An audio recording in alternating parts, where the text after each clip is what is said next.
Previously on Mochi making terrible life decisions. I feel like the suffering makes the rigging process like worth it. So again, I just decided to make my own manual mesh for some of these because I wanted smoother rigging. And yeah, that was it. It turned out okay, and you know what? I'm here for it. Okay, so we're back again with another installment into this series, whatever it is. So obviously last time we did the eye, so now we're doing the eyebrows. And as usual, we're just going to start out with a very messy, manual mesh. Because if I auto-meshed it, it would probably look really bad. I would say rigging the eyebrows is one of the better things to do, just because it's just really easy, you know? Like, I just have to move it up and down. The only hard part is, like, just warping it for the brow form, but, you know, it's still, like, you don't have to warp it, like, that much, you know? Or it's not warping, it's the path deformers. I mean, it's kind of warping, I guess, sort of. But the eyebrows are easy, and then obviously you just rig an eyebrow and then just copy and paste, flip it over because we're lazy. Remember, kids, work smarter, not harder. Besides, I feel like if I just decide to rig the entire other eyebrow and like just try to rig the entire other thing, it would take much longer. So you'll definitely see a lot of jump cuts because I had to stop recording because my program actually kept crashing on me and getting really slow, and I was afraid of losing my progress, so I would say there's not as much like footage this season, but that's okay. So also after I did the eyebrows, I did the mouth. We started out by manually meshing it because but I feel sometimes I just auto meshed it and just adjusted the auto meshes to fit it better. So one of the challenges I would definitely have with this one is the lip ring that he has. Because obviously, it moves with the bottom lip, but for certain mouth expressions, because I was referencing Chupico's mouth chart for this. Yeah, for certain mouth expressions, I would have to warp the lip ring a little bit, which proved to be annoying, but it was whatever. I've dealt with much worse things. I feel like a lot of my projects for this ended up being really ambitious, so yeah. This is where you can see the auto meshing that I did screw me up, because I did auto mesh for the lip lines, and all I did was just kind of change the size of the mesh. So it's not as smooth, but I guess from afar you don't really notice it, so it's fine. If you came up close, it is clear that it's not smooth and whatnot. So I feel like rigging the mouth, it's one of the most frustrating things for me. I say that about everything, but the mouth, it really is frustrating. Especially because, you have a lot of meshing and then you have a lot of deforming and you have to think about all the in-between keyframes. You can always just have a simple mouth rig, but I'm extra. Really extra. So I rigged, some of the keyforms in first, with just the lip skin and everything, and then obviously you have to adjust the thing, the mouth inner so it doesn't show. I would say this is probably one of my not so great mouth riggings. This is probably one of my worst ones I've done, but that's fine. I mean, hey, it's all part of the learning process, But even if his mouth doesn't look good, that's fine. We'll just gotta trust the process, right? Something I noticed while I was working on his model was that sometimes I would be zoomed in a lot while I'm doing it, okay? And I would probably be shifted to the right or left just a little bit, and whenever I'm warping the mouth, I'm thinking I'm in the middle, but I'm actually not, and it's not pretty. So you can see me just rig the basic mouth open and everything, and it worked fine, but then you obviously have to do the mouth form because you gotta have emotion. I feel like what's really ironic is that he actually has more emotion and expression than Jihoon, and Yongsang, which is the name of this character in case you guys don't know. I would describe him as flat, especially around people he is not familiar with. He generally just has this resting bitch face, looks stoic, doesn't really care. But then obviously he does show emotion around the people he like is familiar with and whatnot, but again, it's just really slight. I guess unless you're Jihoon. But yeah, that's what I found kind of funny. He just has more emotion. He just has more expression in his mouth and just overall than like Jihoon, who is definitely a lot more expressive. I definitely write Jihoon out to be a little bit animated, sort of. Some of the crap he does and says is ridiculous, but it's fine. Oh yeah, so now you can see me like getting back to like rigging like the lips, the mouth skin or whatever. It's looking ridiculous, obviously. I have to like, I started rigging like the keyform for the ooh, you, or whatever sounds. And that usually ends up warping, like with the most warping, because you know, your mouth isn't just going ah and eh or all that. No, it's like a completely different shape.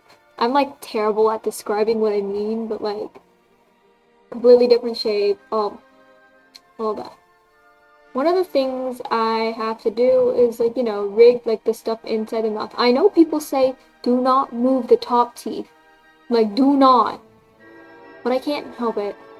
I have to move the top teeth. I tried not to, but I eventually just had to just do it. You can see me like fixing like, you know, where everything is for some of it because I shifted it because it wasn't in the middle, which is really bad. His mouth looks ridiculous. I will say that right now, like because of how zoomed in I was. It just looks ridiculous overall, but at least it starts to look better, I think, once everything comes together, but initially it just looks a little stupid, and the auto meshing I did on the lip lines was not doing me any favors. Guys, if you're rigging the mouth, please manual mesh it. Okay, so one of the things you guys know if you've seen this character's like design like a lot, he has facial bruises. And one of the facial bruises is just this like, you know, this like bloody mark, bruise, scar thingy near his like mouth, like on the corner of his mouth. So I had to rig that, you know. But eventually, like, I finished the mouth rigging or whatever. And then that means I have to move on to the head angles, which I would say, like, I just hate head angles. That's all I have to say. I just hate them. Like, the head angles piss me off. Not piss me off, but like, they're just painful. So, the X I feel like went decently smooth, but it's always the Y angle that screws me up, especially when you synthesize the corners. And as you can see in like some of the things, sometimes it just goes, oh, program not responding. So that's kind of what I know. It's kind of when I know that I have to like not record, you know, just kind of stop recording. So again, that's why there's a lot of jump cuts and why it looks like I spent little on this model when I think I spent like quite a long time on this. The head angles were definitely a bit scuffed, I'll admit. So like whenever he's looking to like the corners or whatever, it just looks really bad, but it's fine. I feel like after I put in the facial features though, you don't notice how bad like the bald head looks. But yeah. I would say like, you know, out of all the models I have, he probably has the best head angles, even if I'm like complaining about, oh, like they were so painful, they were annoying, blah blah blah. He probably has the best head angles out of all of it, and it's probably because I was starting to get a grasp of how to head angles. Okay, like I can draw my characters with the head angles, but warping your existing art to like, you know, to the thing is a different story. I don't know how to explain it. I think it's an art consistency issue, I guess. At least for me. A lot of people I see online, they have really consistent art. Like, even their angles when they draw and everything, they look consistent. But my characters look like new characters every single angles because I'm not consistent with my angles. So I guess that's why it just looks really off in my style, because I guess if I was consistent, like, you know, I would have a better idea of how it should look instead of just relying on what the heck. But it's fine. So the next thing I had to do was do the brows. And you saw me rigging the nose. It was painful-ish. I should have split up the nose into more parts because my style has a semi-realistic nose. But it's fine, you know, it works and that's what matters, right? But yeah, the head angles, ugh. If I could just get away with not doing head angles, I would. But then my model would look ridiculously stiff and we don't want that. Especially if I have, like, you know, the pro trial of, you know, Live2d, I may as well just go all out, right, guys? Even if my skill level does not, like, allow for it. Okay, but here's some advice for people who are actually trying to do this, even though I'm not qualified to give advice at all. I'm not a professional Live2der. I'm just an artist who just draws random stuff. But when you're doing your head angles, if you just, like, tilt the eyes and, like, some of the features just a little bit, like, let's say your character is looking down to, like, the right or whatever, down right. If you just tilt it just a little bit upwards, it can kind of give, like, this effect.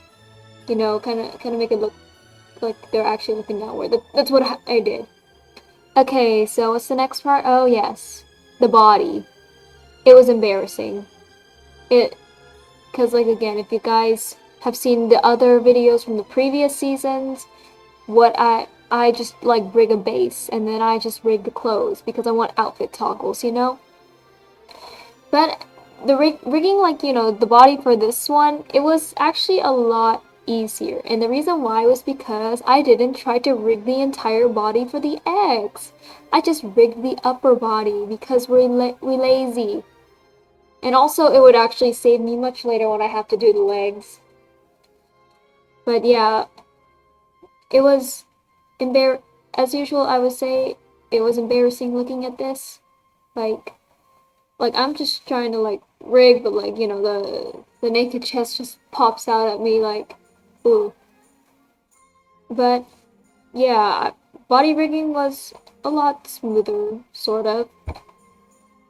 But I know because of how I drew his hands and arms and everything, because I wanted him to be in a pose where he's putting his hands in his pockets, because I think it fits his character. I may as well do something that fits my character for once. Rigging the arms then got, like, really, really painful. Oh, and I told myself no more draw order. No more draw order for, like, for your bodies, for doing any of this, because you learned last time from Jihoon that draw order, you have to keep keying in, doing extra keyframes. But I didn't learn. Oh, here's one cool thing I did with his, like, arm or whatever. So when he's turning from, like, you know, the X angle or whatever, he has his tattoo, okay? So when he's, like, when the arm, you can see more of it, like, you know, you can see more of the tattoo, but when he turns away, you can, like, see less of the tattoo. I think it's just a really cool detail. I know I sound silly for, like, rambling about it, but I must ramble about the little details. Oh yeah, legs. The legs that I did for, like, 0.5 seconds. So I did the legs for, like, you know, the Y, and now I'm doing the legs for the Z, you know? And I had to hide, like, you know, the arm, like the mid-arm or whatever, so I can, like, see it better. So here's, like, why I only did, like, the upper body for like, you know, the X, and not do, like, the full body for the X. And that's because I would have to, like, rig, like, you know, the Z, like, kind of rig, like, the Z and everything.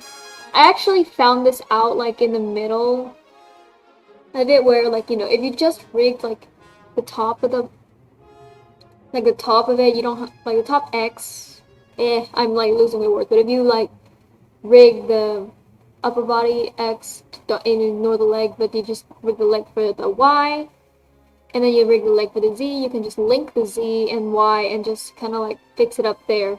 But that's only if you rig, like, you know, just the upper body for the X. Because if you rig, like, you know, the legs for the X, you can't do that. And that was something I did wrong with Jihoon. Because I rigged everything. So I had to go in and do keyframes for everything, and that was not fun. Like, at all. So yeah, again, more messing around, making sure I knew what I was doing, and obviously, like, you know, copying, pasting wherever it was needed. And I wanted to do, and obviously I liked the augmented physics. I'm aware that the augmented physics is more of like a, I think it's more of an advanced thing. Yeah, I think it's more of an advanced thing, but the augmented physics is really nice. Oh yeah, and here's where I had to do the extra keyframes because, you know, draw order. But luckily I didn't have to do as many like extra keyframes for him like I did with Jihoon because I didn't know what I was doing with draw order. So, well, after I did the body rigging, I realized I forgot to do hair physics. Like, how could I forget to do hair physics? I must be an idiot forgetting. But I was doing some very scuffed hair physics. Admittedly, my hair physics could always be a little bit smoother. Actually, not a little bit smoother, they could just be a lot smoother. But I'm pretty sure anyone looking at this would just see how much I'm warping the hair and just cringe. Like, I am warping it a lot. He doesn't even need to have like a lot of crazy hair physics because his hairstyle is so simple, but I tried anyways. Yeah, there was a lot of bad warping. Now, I didn't spend as long on his hair physics as I did with Jihoon because his hair physics, like his hairstyle's a lot simpler and there was like less parts I needed to split up. I only had to split up like, you know, his bangs and some of the back hair maybe, so that's at least good. Though I also had to rig the flyaway strands I gave him, so maybe it just balances out.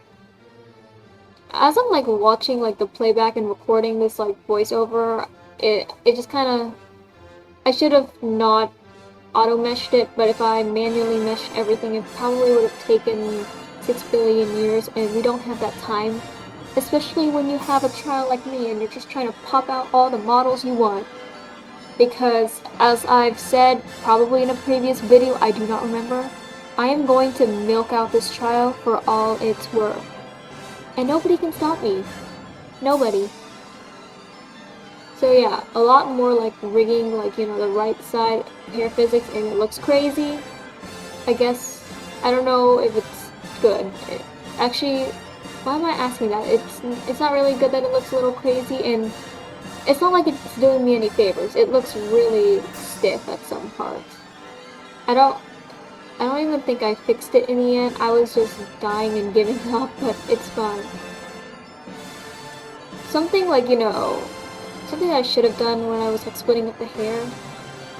Don't make your hair pieces exact. Always have a little bit under, you know, if that makes sense. Cause, you know, it's gonna move. You gotta really think about it. And I did not think about it with him, and I did not think about it with Jihoon. And yeah, but I guess it just depends on the hairstyle. He has a pretty simplistic hairstyle, but I still didn't really think about all that. I just split it up and just called it a day. Guys, I think this is common sense, but if you want an easier time in Live2d, you gotta split up your art correctly. Don't be like me. Don't make stupid life decisions and like not split it up correctly. But anyways, this small strand that I split up from his hair proved to be a bitch to work with. It looked crazy. Like, I'll say it right now, it looked just crazy. And I split it up weirdly so it would look like it's like moving all over the place when it shouldn't, you know? And I was just using the brush tool. I gave up doing the temporary warp deformer. I know I should use it. I know it would probably make my thing look a lot smoother, but I gave up using it because no. Just no. It looks great for other people. It just, I guess my style's just built different. Actually, maybe it would still work with my style. I just don't know what I'm doing. There's a lot of like weird warping going on, and that is because I did not split up my hair correctly. Like, again, as I said earlier, you gotta think about the stuff on the back of your head. Because if you don't, you're gonna end up with weird, like, you're gonna end up trying to warp it really weirdly to, like, make up for it. Which, again, never fun. And I guess if you're, like, gonna want to use the path deformer to warp anything, you're gonna need to, like, make sure you draw whatever the crap it is straight, because it's easier to warp it. I didn't do that, but it's fine. The flyaway strands are something that are really insignificant, and you're not really gonna notice it. Like, if I've used the model and I just, like, move my head around, you're not gonna notice it. Or, like, you're just not gonna notice the movement. It doesn't do much. It's just a small detail that if you happen to notice it, oh, that's great, you know? So I drew hair on the side that you can see when he turns his head because he's not bald on that side. So I did physics for that too. It's not really necessary, but, you know, extra stuff, you know? And yeah, that was pretty much the end of what I did. It was a lot of work, but hey, it is what it is.